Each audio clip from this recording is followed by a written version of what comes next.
I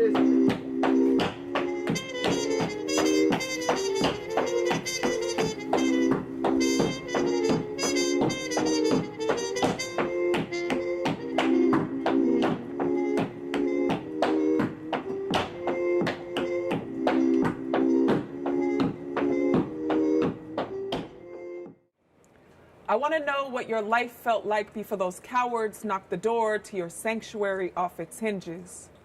Before they desecrated your temple, leaving your body for your own mother to dress at your funeral. I want to know what it was like for you to wake to sunlight in the mornings.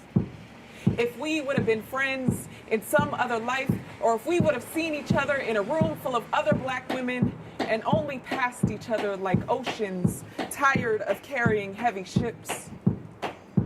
I would like to ask you if people treated you like you were hard to love, your sublime skin a stain on their perfect lie. If you saw the world through blood-colored glasses, the hard-to-drink truth is, I only know you because Black death is so profitable. You are as close to a sister to me as another dead woman. Your family cried out like violets dancing in the middle of a field somewhere and no one noticed. Your face is indeed just another notch on America's belt, bragging about you, another warm, fresh kill.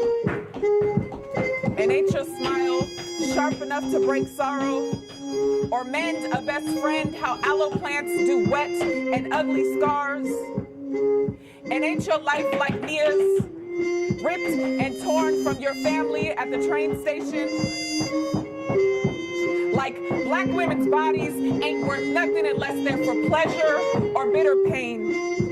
To good old America's bursting guts and ornate belts, are our minds any less goddess than Nefertiti?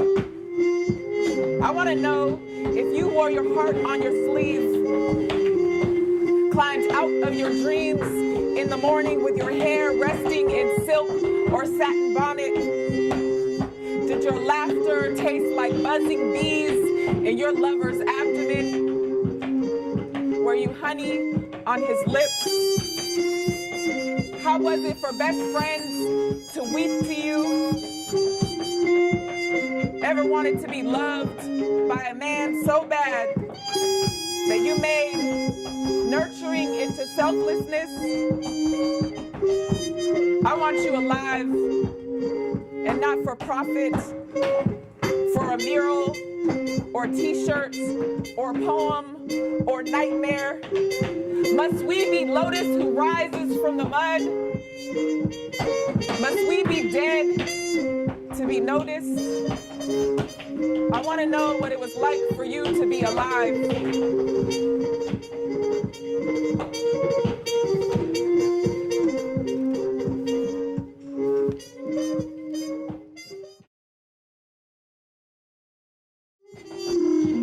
My daughter is beautiful. And like all daughters, I hope she understands this. I hope she understands her beauty has nothing and everything to do with how many times a man glances in her direction as she passes by. I hope she sees the potential threat in letting others dictate who she resembles when she stares herself in the mirror. How long her hair, how pearly white her teeth, the measurements of her hips, bust, and waist. See, I'd rather she measure herself by the divinity of 21 grams, the amount of weight her soul weighs between here and eternity. I hope she refuses to be candy for anyone whose eye has a sweet tooth, because the eye is not a microscope. It can't see the small specks, dents, birthplaces, mothers, fathers, which hair stand on end in the morning, and insecurities that all exist within. My daughter has a heart. I hope that by the time she's 21, it is more than a frostbitten piece of flesh dangling in a meat locker of a chest somewhere. I'd like to think that when she gives it, it's a little like a yoga pose. not easy to bend into, but a slow and cautious release of the muscle. My daughter has a mind. I tell her that with it, dreams are born, and if that weren't true, I couldn't have dreamt her up. Still, she knows that some dreams are just for dreamers, and she must always stay awake. Because sadly, there are people who will try to purchase, package, and reuse her. And this is the world's game. And I'd be lying if I didn't tell her, baby, I want you to checkmate every single time. So when I'm with her, I take her back to the moment that she crash coursed me into motherhood. See, at the tender age of 22, I barely had my bearings. One day she'll discover that I didn't raise her at all. That we grew together like two exquisite wings on the back of an eagle reaching out to our everything. My daughter is beautiful. And like all daughters, I hope she understands this.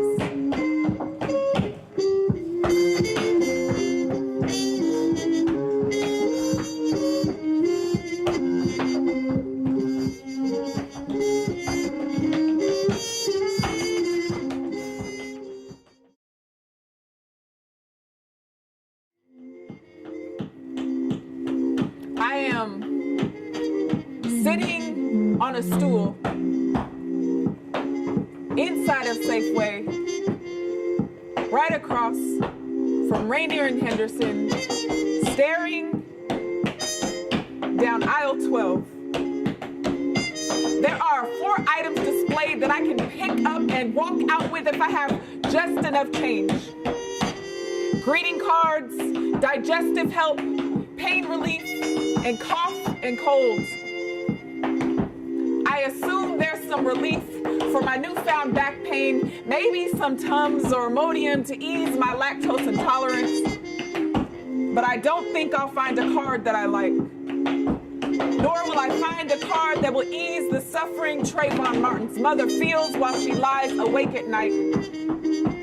Nor will I find a card that will ease the suffering Tatiana Jefferson's mother feels while she lies awake at night. Nor will I find a card that will ease the suffering Charlena Lyle's mother feels while she lies awake at night. Nor will I find a card that will ease the suffering Tony McDade's mother feels while she lies awake at night. The sound of racial slurs murmured in the folds of her sheets, the kind that rise and fall in her chest, growing into a chaotic mantra on television screens across the U.S. And I hope I don't find that race card sitting there on that colorful shelf, waiting to commit a suicidal dive into my hands. There is not a card that embodies all truth, so please don't go long and throw it in my face. There's a boy standing next to me, brown leaf-dusted skin, mild in manner. I ear hustle, hear him say he's a mama's boy, flowers his lips on his mother's cheeks before he leaves, kind of mama's boy. He admits his parents are his perfect roommates, and that is why he will never leave the garden. I wonder if there is a bullet waiting for him somewhere. A pointer finger hiccuping on a trigger, itching for an echo in our ears, pulling our skin more and more distant from each other. The truth is, we need help. We need someone standing on every urban, suburban, inner city, rural corner, passing out words that are life jackets, possibly in novel form. The prologue written to self-appointed neighborhood watchmen and the police. The first line would read, "Stop. You are pointing your gun at a figment of your imagination. Not all black people are monsters. Some of them flower their lips on their mother's cheeks before they leave. Some of them make perfect roommates. Police, tuck away your polymer toys. We all know that you hold in your holsters the kind of heavy metal that really kills kids. And I am not against guns. I am just pro second chances. And I have nothing to give these mothers because blood is not a handkerchief. And I am just sitting on a stool inside a Safeway, right across from Rainier and Henderson, staring down aisle 12. Come find me.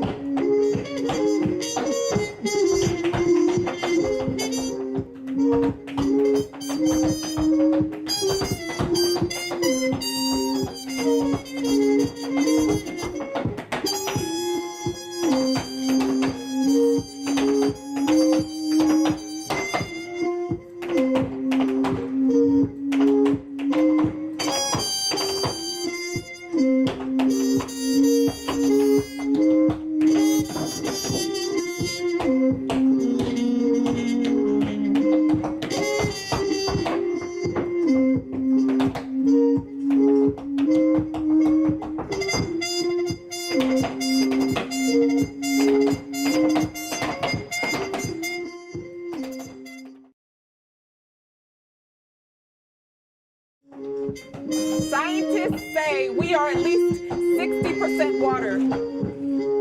We are our ancestors' wildest dreams.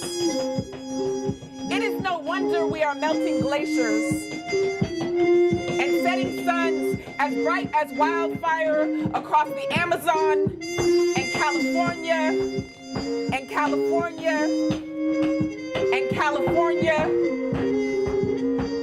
We are flooded with centuries of unfinished business. And if our ancestors are still dreaming, I believe they would not hesitate to invite us into their nightmares too. A fragile and wanting nightmare, like cracked teeth begging for a smile, like sheets of ice in Antarctica retreating, screams escaping to the back of the throat, like the ocean absorbing the earth's fever for the body to catch and hold. The Mississippi Basin's love affair with its dying climate.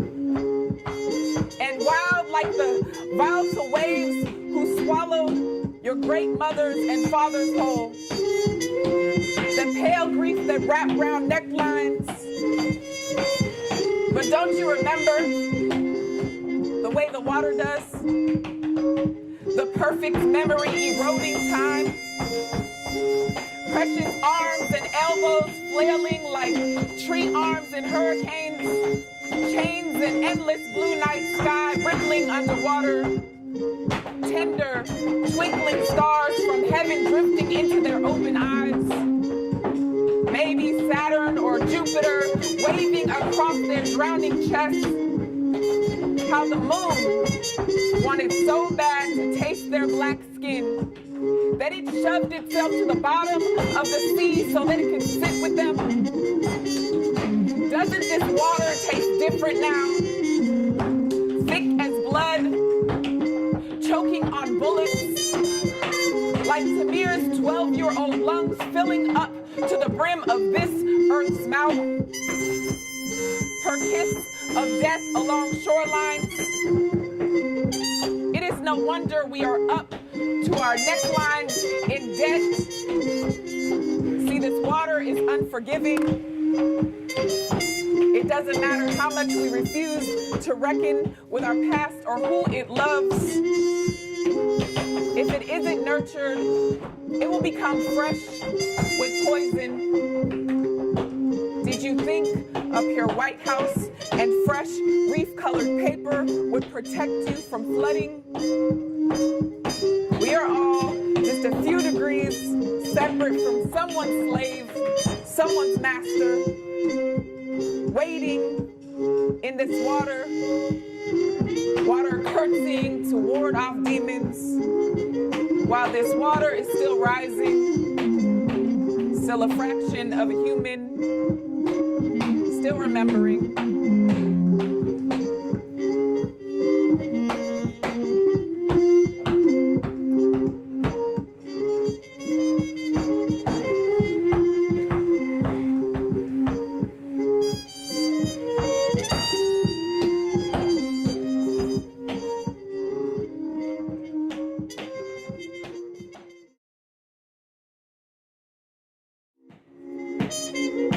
I just wanted to thank everyone for being here. Thank you for listening. I want to thank Wa Na Wari.